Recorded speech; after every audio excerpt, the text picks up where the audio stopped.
Financial markets were cheered recently by the news that the US and China have reached a Phase 1 deal to prevent further escalation of their bilateral trade war. But there is actually very little to cheer about. In exchange for China's tentative commitment to buy more U.S. agricultural, and some other, goods, and modest concessions on intellectual property rights and the renminbi, the U.S. agreed to withhold tariffs on another $160 billion worth of Chinese exports, and to roll back some of the tariffs introduced on the 1st of September. The good news is that the deal averted a new round of tariffs that could have tipped the U.S. and the global economy into recession. The bad news is that it represents just another temporary truce amid a much larger strategic rivalry encompassing trade, technology, investment, currency and geopolitical issues. Large-scale tariffs will remain in place, and escalation may well resume if either side shirks its commitments. As a result, a broad Sino-American decoupling will likely intensify over time, and is all but certain in the technology sector. The U.S. regards China's quest to achieve autonomy and then supremacy in cutting-edge technologies, including artificial intelligence, 5G, robotics, automation, biotech and autonomous vehicles, as a threat to its economic and national security. Following its blacklisting of Huawei and other Chinese tech firms, the U.S. will continue to try to contain the growth of China's tech industry. Cross-border flows of data and information will also be restricted. And owing to increased U.S. scrutiny, Chinese foreign direct investment in America has collapsed by 80% from its 2017 level. The U.S. has also grown more suspicious of U.S.-based Chinese students and scholars who may be in a position to steal U.S. technological know-how or engage in outright espionage. China, for its part, will increasingly seek to circumvent the U.S.-controlled international financial system, and to shield itself from America's weaponization of the dollar. To that end, China could be planning to launch a sovereign digital currency, or an alternative to the Western-controlled Society for Worldwide Interbank Financial Telecommunication (SWIFT) cross-border payments system.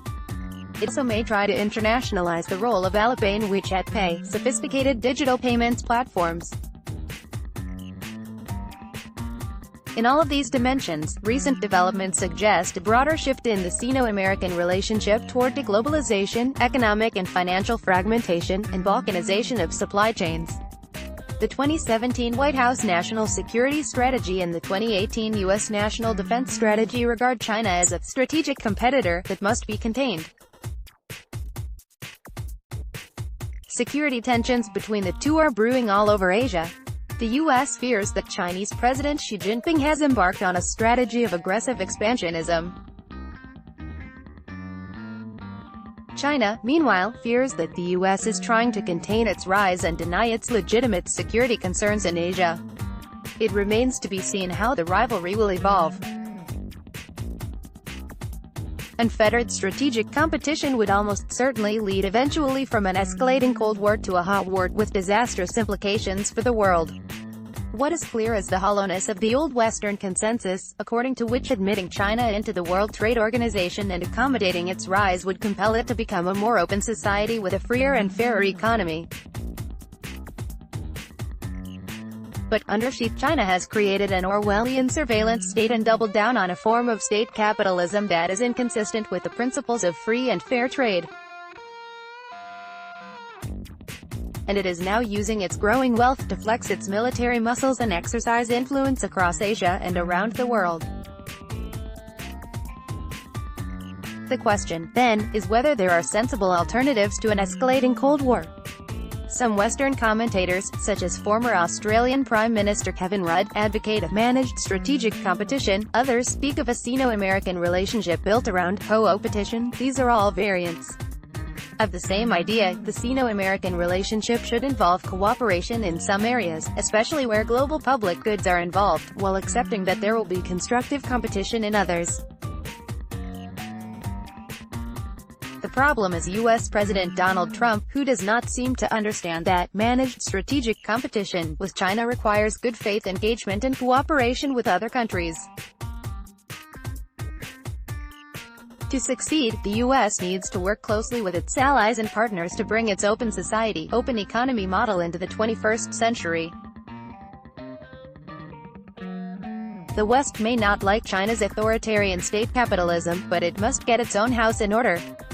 Western countries need to enact economic reforms to reduce inequality and prevent damaging financial crises, as well as political reforms to contain the populist backlash against globalization, while still upholding the rule of law. Unfortunately, the current U.S. administration lacks any such strategic vision. The protectionist, unilateralist, illiberal Trump apparently prefers to antagonize U.S. allies, leaving the West divided and ill-equipped to defend and reform the liberal world order that it created. The Chinese probably prefer that Trump be re-elected in 2020. He may be a nuisance in the short run, but given enough time in office, he will destroy the strategic alliances that form the foundation of American soft and hard power. Like the real-life Manchurian candidate, Trump will make China great again. Let's block ads. Why?